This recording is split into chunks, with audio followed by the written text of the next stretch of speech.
This episode of the Mad Rush podcast.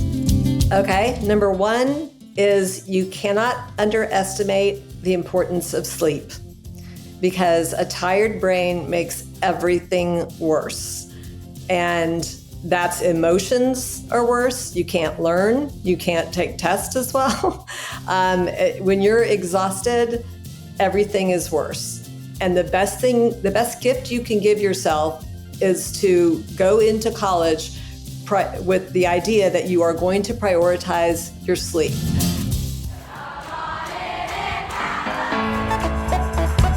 Welcome to the Mad Rush podcast. I'm Trisha Addicks, the original sorority rush consultant.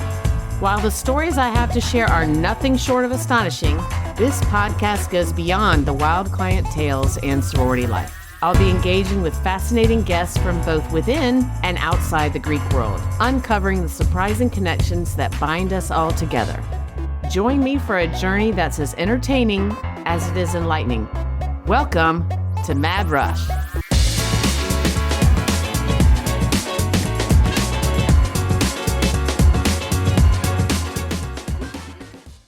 Y'all, I am so excited. My book, The Rush Bible, is available for pre-order from Simon & Schuster. It's coming out next May, but you can order it now, and it's going to be great for anyone who's considering going through sorority rush. This is the book for you. You can order it today. The link is in the show notes, and it's also on my Instagram at Rush with Confidence. And I can't wait to get this great information on how to crush sorority rush out to all of you. Anyway, thank you for listening, and I appreciate you.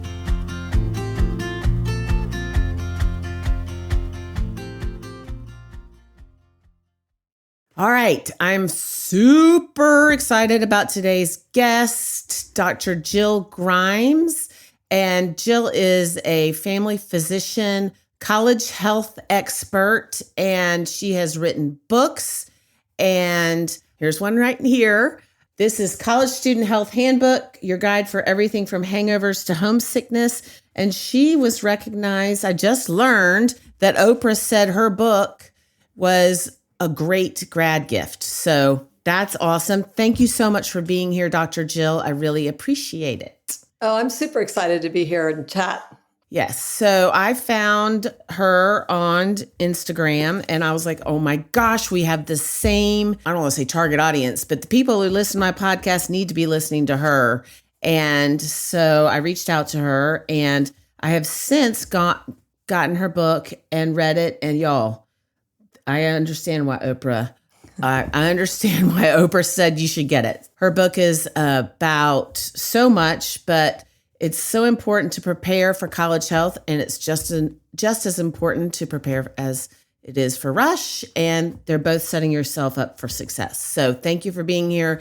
Why don't you give us some background? All right, sure. So I am a family physician, and I have two daughters of my own. And the truth is, as they were growing up, I'm that mom. I was always the Girl Scout leader, National Charity League, chaperone, because everybody wants the doctor to go with them on the field trips, right? Heck yeah. In case. And I loved it. And I was able to work part-time for much of my career. And I wear a lot of different hats, as most women do.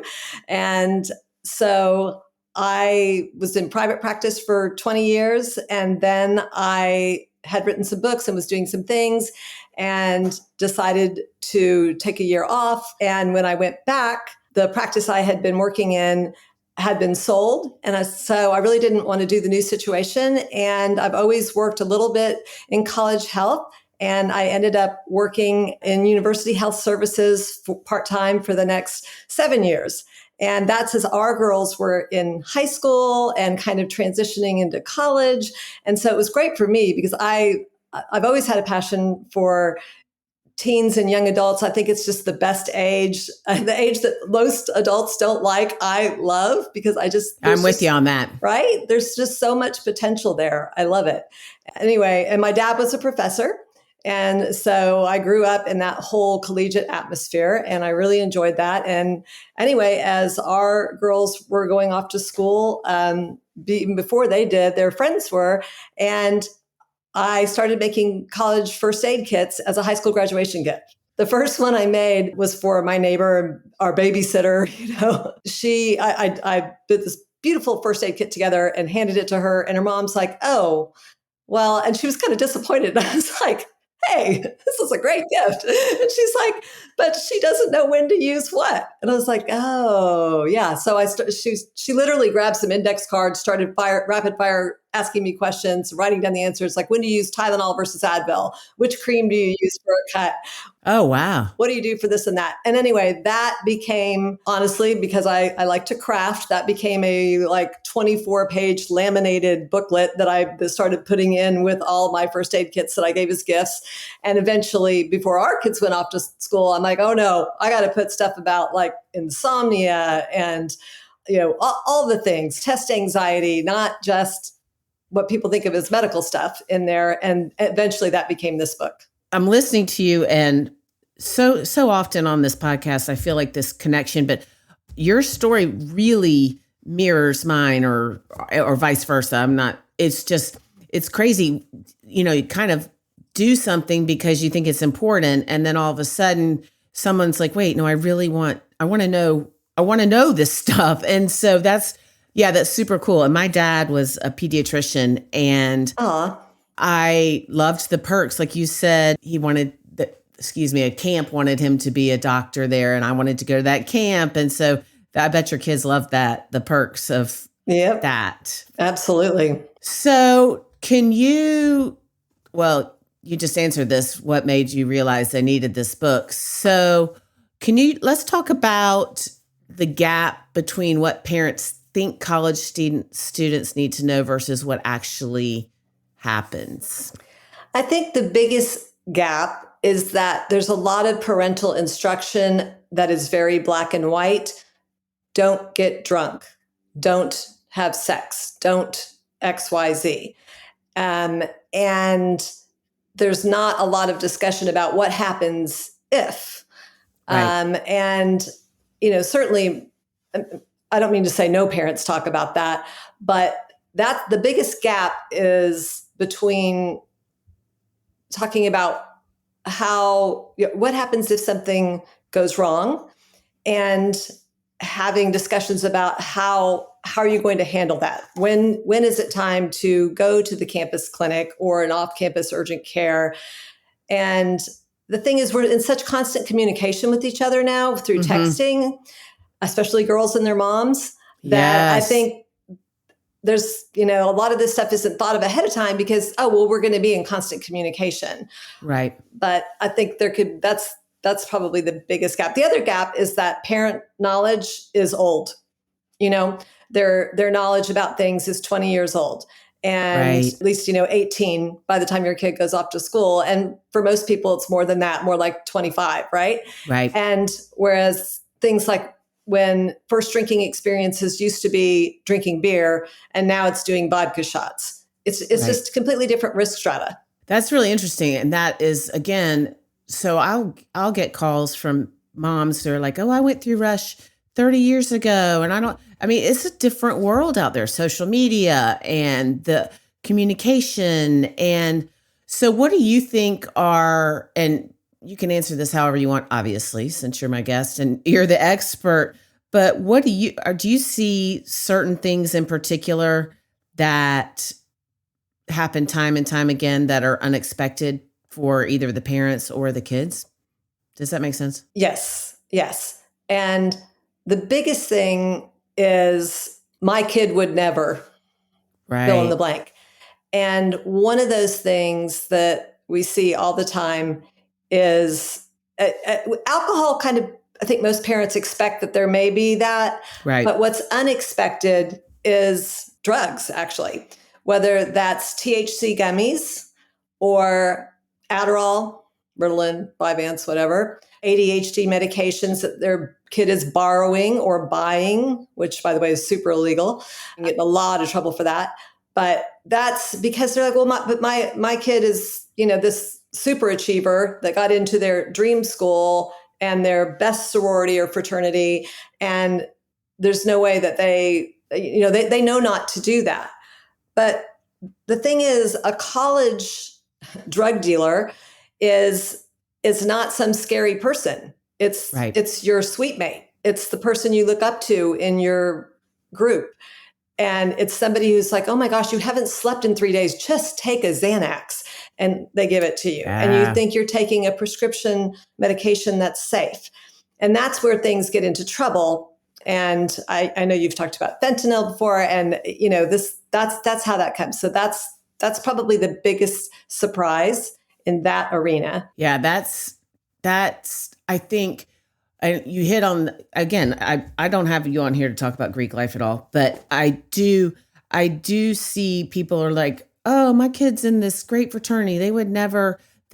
Or sorority, they would never do these things. That's from what I have heard and see. You just it's hard to get away from it completely in any group.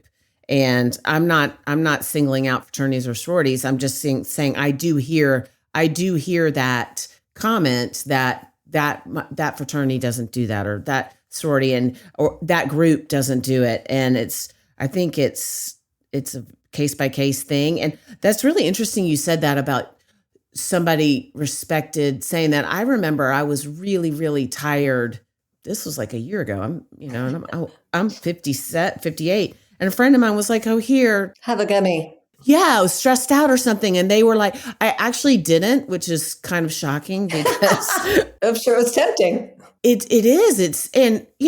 I would have, and I'm not saying there was anything wrong with what that person was trying to give me or their motivation, but I am also a lot older and have a lot more life experiences and see a lot more. And so you're right. That's crazy. Like, I bet, if someone in your sorority, the president of your sorority is like, or whatever, let's take sororities out of it, because that's going to sound like I'm not, that's what I'm talking about. But if someone you respect says, oh, here's my Xanax, I get it from the doctor, even if, whatever, here, take this, it'll help you sleep or it'll help you chill out. Wow. Yeah. That's crazy, scary.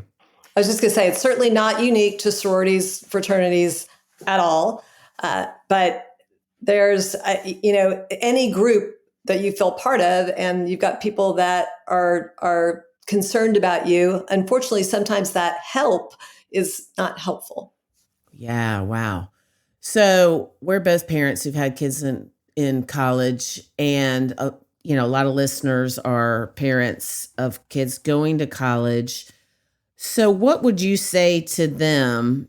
Is it the communication? I'm obviously get the book, but so when these things happen, what would you say to a parent to not combat that, but like, would you just say it's going to happen? So maybe talk to them, or what would you say? I think it's just important to have open discussions. And sometimes the easiest thing is something like my book, not to push my book, or a TV Right. show or a movie where you see a scene like that. And then to talk about that. It's not on the front end. A lot of high school students there'll be serious pushback, and they're like, oh my gosh, I would never do that. Right. And, just having those conversations about sometimes peer pressure shows up in different ways. And a lot of times it's because it's targeted when you're trying to do your best, and you have another paper due and you have to stay awake, and caffeine isn't cutting it, and somebody offers you a study drug. That's how that creeps in there. And just having that conversation, it doesn't need to be a judgmental thing, like you were saying. It's just, this is something you may run into. And it's very interesting. I have a group of college students. I started a national college doc advisory board this year. And so I've got 22 students from across the country, literally from, Berkeley to Dartmouth, across the country. And it's so interesting to hear their experiences when we talk about different things. Some aren't seeing this stuff at all. Others are like, oh my gosh, yeah, 100% of my peers. And, so one of the things, if I were to go back and be parenting a senior in high school, is to talk about this in terms of what you want. And there's so many thought leaders that talk about how you end up becoming like the 5 people you hang around with the most. And that's true whether it's Oh, wow. for, whatever substances, whether you binge drink or whether you use THC products or whether you're having sex or not, you tend to mirror your peer groups. And yes, you can be the one person that is always the designated driver, or that is, whatever, the sober one at parties to take everybody else home. But most of the time, people end up merging their behaviors along with the people that they hang out with. So I think it's especially important to make those choices on the front end. And for Greek life, I would add in that if you're looking at different groups, and actually what I'm particularly thinking about is with sororities, if the majority of people are stunningly beautiful women who are about 10 pounds too thin, understand that there's going to be pressure to look like that if that's the group that you really want to join. So I just think those things need to be talked about. It's not, that's their choice, whatever, but we gravitate to the social norms of our immediate peer group. Yeah, I love that. I wrote that down because that's really interesting. And you said a lot of thought leaders say that, but I clearly am not following any thought leaders because I never heard that before. So you're about the only thought leader that I'm hanging out with at the moment. Woohoo! And one thing you said too that I always say is you weren't trying to push your book. And I know you're not, but the thing about it is when you put this much time and effort and knowledge into a book, which you have clearly done, it's something that you feel is so important that it is all in the book. So, it's a good thing to push it because I'm telling you, it is definitely something that you should be pushing. Well, it's kind of funny. It never occurred to me on the front end, but a lot of parents who've gifted this, they'll put gift cards, a little Starbucks gift card or whatever in the sections they really want their kids to read. Oh, that's smart. Yeah. And I read in here, this is interesting. I did see a ton of this, or I do see a ton of this. Let's talk about vaping. Okay. I've never talked about that on my podcast. And I read, obviously what you said about it. And so I think the theme of this is communication, y'all listening. Like these things are going to be, whether or not they have in the past or how they feel, how your kids feel about it now, these are things that are going to come up. Maybe not all of them, but they're really important. And I think what I'm hearing, and stop me if I'm wrong, Dr. Jill, is that communication is key. Absolutely. But let's talk about vaping in particular, what parents about it, like what's bad about it, and what parents should know and what they should be communicating about vaping. And I'm going to interject here. There's a guy on this TV show. I don't have time right now to watch reality TV, but there's this show called Below Deck. And there's a guy on Below Deck. His name is Fraser. And he's like the chief stew or stewardess or whatever you call it, steward. And young, very in shape, he just had a heart attack and it was attributed to him vaping. And so that kind of stuck out when I got your book. So let's talk about vaping. Vaping is really convenient. So when people start vaping, first of all, sometimes it's nicotine, sometimes it's THC, always there's byproducts. Your lungs were designed to move oxygen and carbon dioxide in and out. That's it. So is it good for you? No. Is it bad for you? Yes. Inhaling, let's just keep it simple. Inhaling anything into your lungs is a bad idea, period. And whether it is going to lead to heart attack in a young, otherwise really healthy person, or what other damage it's going to lead to. Is it going to lead to chronic lung disease? Vaping hasn't been around quite long enough for us to start seeing the super chronic things popping up yet, but we're going to. The biggest thing with vaping is that it's so convenient that you don't leave the room to go smoke a cigarette. We have to talk about social cigarettes too, because that's a thing now. Drunk cigarettes. That's Wait, what cigarettes? You said what? Drunk cigarettes. So only popping a few cigarettes when you're drunk or when you're drinking has become in vogue again, which is just so sad. It's so frustrating. But, we're seeing that in movies, we're seeing that social media, everything else. Anyway, but back to vaping. So it's easy because it's these little tiny pods, and you can do it anywhere. And the other thing about this is that as opposed to alcohol, where one, we have the social norm of don't drink before 5 p.m. unless it's a tailgate, right? those noon games are rough. But there's no time limit to vaping. People start early in the morning, and it's something they do all day long. And the hit of nicotine doesn't last very long. It's pretty immediate when you inhale it, and it doesn't last long. And then so immediately you want it again. That's the biggest issue with nicotine, and why it's so addictive is you get this big burst of happy hormones, and it's not really hormones, neurotransmitters in your brain, but it almost, as quickly as you can think about it, that's going away, and you need to create that again. And so it creates that drive for it. These things are just super addictive.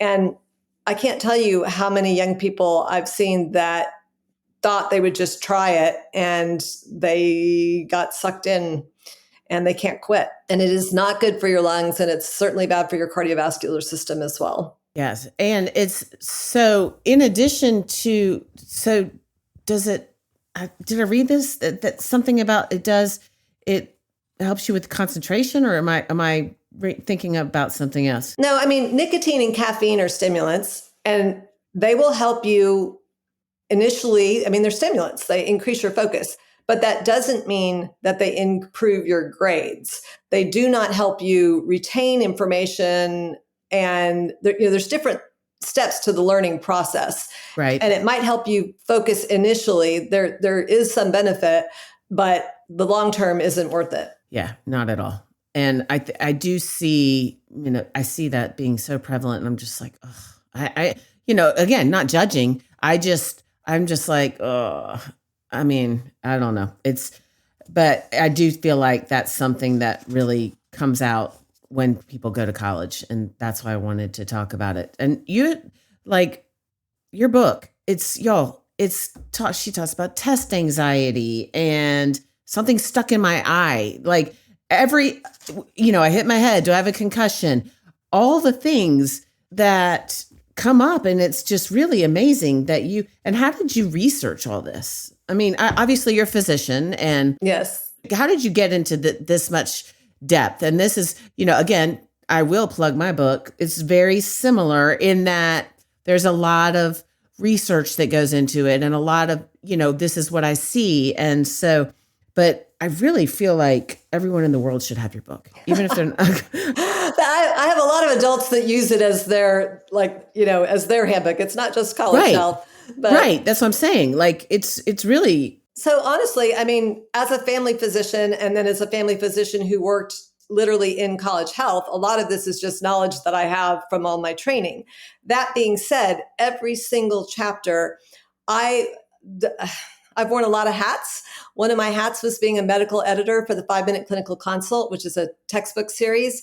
And literally my job there as a medical editor was to make sure everything was evidence-based and current evidence. And that involves searching through PubMed, which is searching through the medical literature and finding truly evidence-based studies. So every chapter in here, I have done that as well.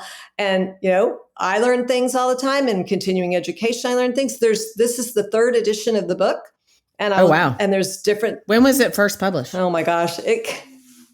So I finished writing it and turned it into the publisher in 2019. It was released in May of 2020. Something rather major happened in March of 2020 called COVID. Wow. So yeah, so COVID was not in the first edition.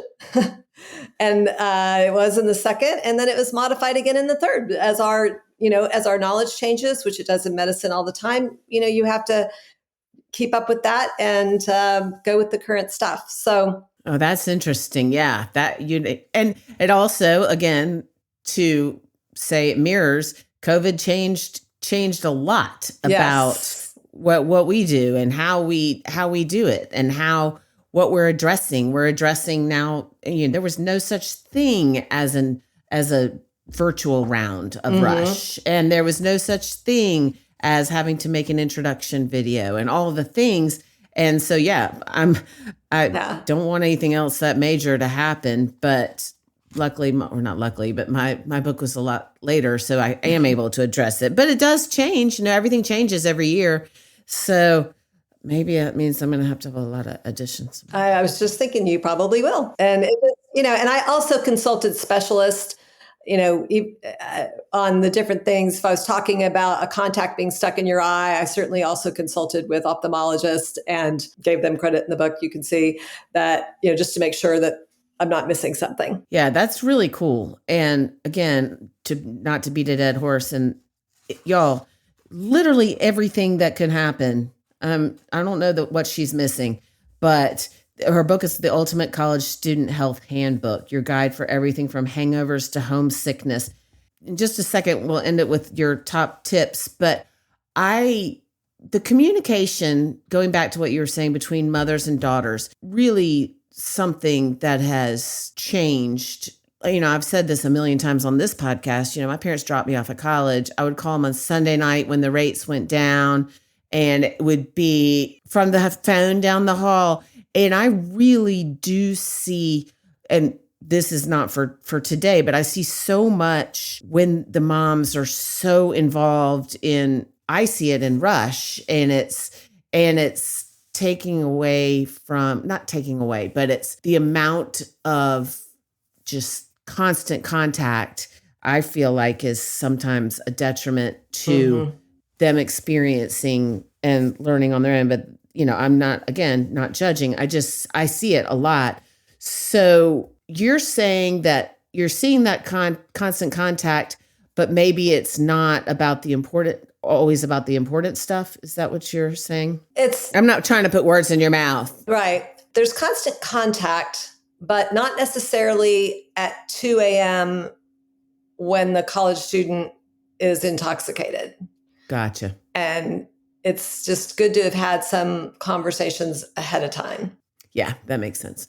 Yeah, I wasn't trying to say, even talk about, I'm not even commenting on the amount of contact, because I think it's pretty much, from what I see, it's across the board. So it's not really something that... It's kid dependent. I am in constant contact with one and not with the other, Yeah, that's what I was about to say. I think it's kid dependent. It's unique to everybody, but I see when the parents are in constant contact, it sometimes makes it harder for them to make decisions that are just for them. But that's, again, not judging or whatever. It's every family's to each their own. I really believe that. I just want to be able to help people with what I can help them with. So, okay. Do you have, and again, if I'm putting you on the spot, you can tell me to go do whatever, top 3 to 5 health tips for college students, or even the top 3 to 5 things that you should really talk about. Because like I said, you pretty much address every single thing in your book, but what do you find are the most important? Okay. Number 1 is you cannot underestimate the importance of sleep, because a tired brain makes everything worse. And that's emotions are worse. You can't learn. You can't take tests as well. When you're exhausted, everything is worse. And the best gift you can give yourself is to go into college with the idea that you are going to prioritize your sleep.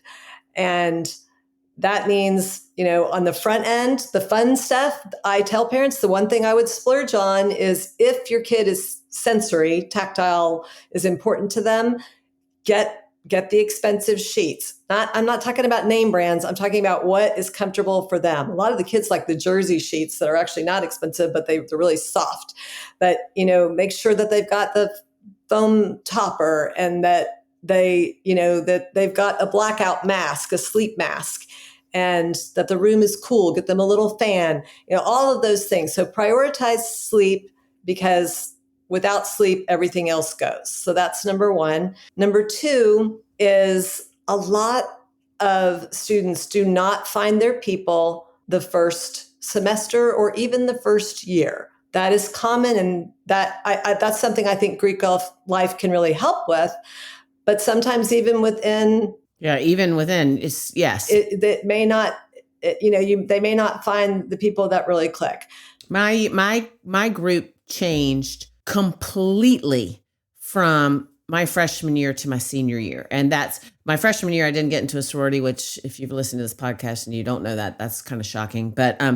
But even when I got into a sorority, so obviously that changed just because it was a whole different new group. But then when I got into a sorority, it changed then too. So yes, that's great. All right. Number 3, sorry. I just had to comment. Yes. Oh no, absolutely. Number 3 is that something I see a lot, and this is probably worthy of a whole nother podcast, but oh yeah, we're going to have like 75 of these. I see a lot of young women, but also young men having sex when they really don't want to. And I'm not talking about sexual assault as much as they just decide, well, I need to get this over with because it seems like everybody else is doing this. And that doesn't have to be the case. But there's a lot of pressure, especially in situations where you're invited to, say, to go to an event that there's a game in a football game, and you're invited to go for a weekend, and you're expected to stay in the same bed in the same hotel room. And let's just say that urgent cares on college campuses, it's a Monday morning confessional.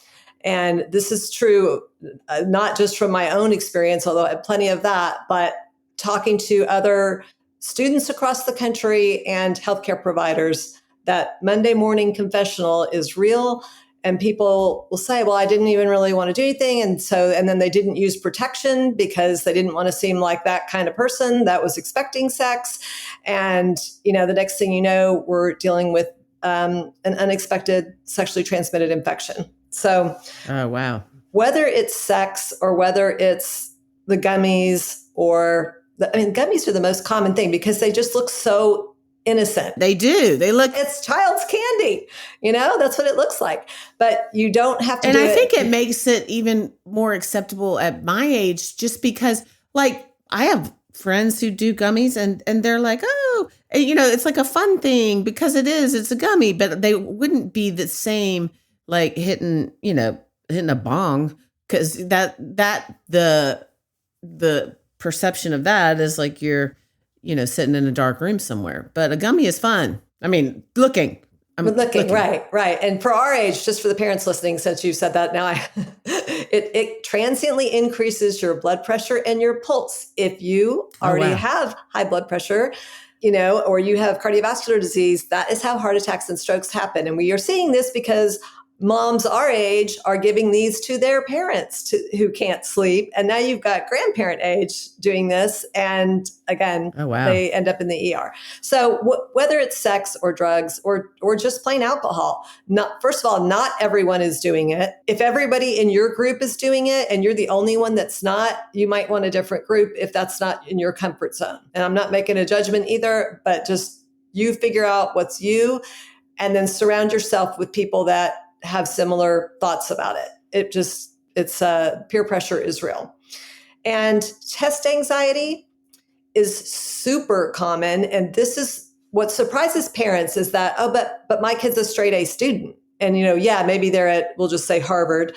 They went to some exceptional school, and yes, they understand that everyone there is brilliant. Right. Right. But they just don't think they're going to have trouble taking tests, but they do. And sometimes it's because they're switched from writing essays, which in theory is much more difficult to show your knowledge, to a multiple choice test. But that's a different skill set. And if you've been in these IB programs, all through high school, you may not have that skill. So test anxiety is real. If it's because they need different test taking skills, that answer is found in the Resource Learning Center at their university. They are so underutilized the first semester, I can't even tell you. After that, people use them, especially the first month of the first semester. Go in, use them. The smart kids are doing it. Let me just tell you, it's like the smart kids are getting tutoring. The smart kids, the kids who end up with the best grades very often were all using the tutoring and going to office hours and doing all those things. It's not for when you're behind, although you also need it then. But be proactive about that. And if the problem is that you are freaking out, your brain is going blank when you sit down to take a test because maybe you failed the previous quiz or made a B on it and you've never made a B in your life, and so you're panicked, that's a different thing. And that's something to talk to your doctor about. And whether it's cognitive behavioral therapy, which works really well, that's a goal-directed therapy, short-term, not lay on the couch and talk about your mom.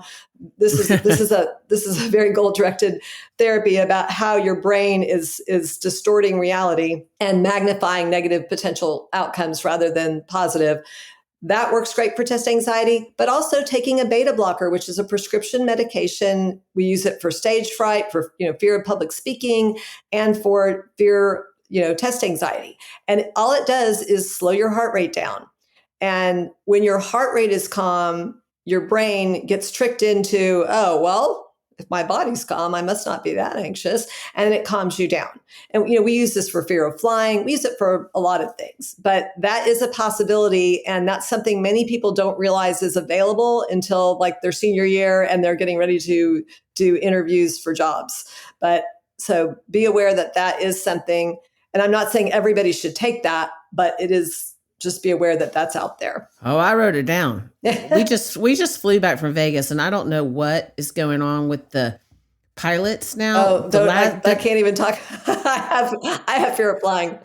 The last two flights that I've been on, the pilots have been like alarmists, and I'm like, wait, what's going on? And I mean, I was shaking like a leaf on the flight back from Vegas yesterday or Saturday, whenever I came back. And the pilot was like, okay, you're going to be scared for the next hour. I'm like, wait, why are you telling me this? Anyway, I digress. I wrote down beta blockers. I'm getting a beta blocker. There you go. It can help. And the last thing that I really want to emphasize, which kind of ties in with everything I've been saying, but is don't wait until you're in crisis to get help. And that is true whether it is a sore throat, and don't wait until you can't swallow. If you have a really bad sore throat, go get looked at. If you are getting depressed and anxious, don't wait until you aren't showering and can't leave your room because all you can do is stay in your bed. Don't wait till that point. Go and get help early. So for whatever it is, and same is true for accidents. If you fall and hit your head and you think you might have a concussion, go get checked out. That's great advice. All of it is great advice. Yeah, don't wait until you're in crisis. That's a great one. I mean, all of this. Y'all, Dr. Jill, she's got it going on, and I am honored that she took the time to share this stuff with you guys because it's so important. It really is. And as a mom and as a person who works with college-age students, and as a person who experiences a lot of this stuff myself, it's really. It's a gift that you're giving us, and I appreciate it so much. So how can people get your book, and how can they find you and follow you, all the things? Okay. So my book, as they say, is available everywhere. So I love indie bookstores. Always ask there if you've got a favorite. It is available on Amazon. It's also online at Target and Walmart. And you can find me across social media. I am on TikTok. I'm tiktok.collegedoc. If you Google the college doc, I'm going to come up. But on Instagram, I'm at Jill Grimes MD. So those are my major spots. And my website is also Jill Grimes MD. And this will all be in the show notes, y'all. So you don't have to, if you're driving, don't stop to write it down. But after you listen, I have a feeling that you're going to want to find her because, yeah, she's amazing. Thank you for spending your time with me and for this great advice and for all you do to keep our kids healthy and safe. It's really, really appreciated. Well, thank you. I really appreciate you having me on, and happy to come on another time and talk about any topic. Oh, yeah. Comes out. yeah. I was like, literally, y'all, I was like, oh my gosh, I could never, I mean, yes. Thank you. Thank you very much. I'm taking you up on that because I think it's amazing and it's really important information. And I'm excited to recommend this book to all of our clients and pretty much anybody I come in contact with. So thank you. All right. And I look forward to your book coming out before you know it, next May. May 12th. Yep. Awesome. Thank you.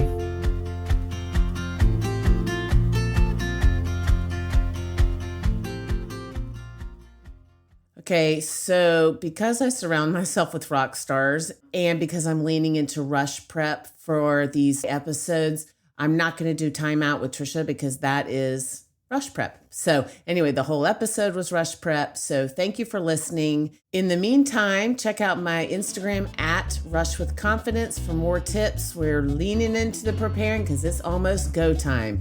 See you next week.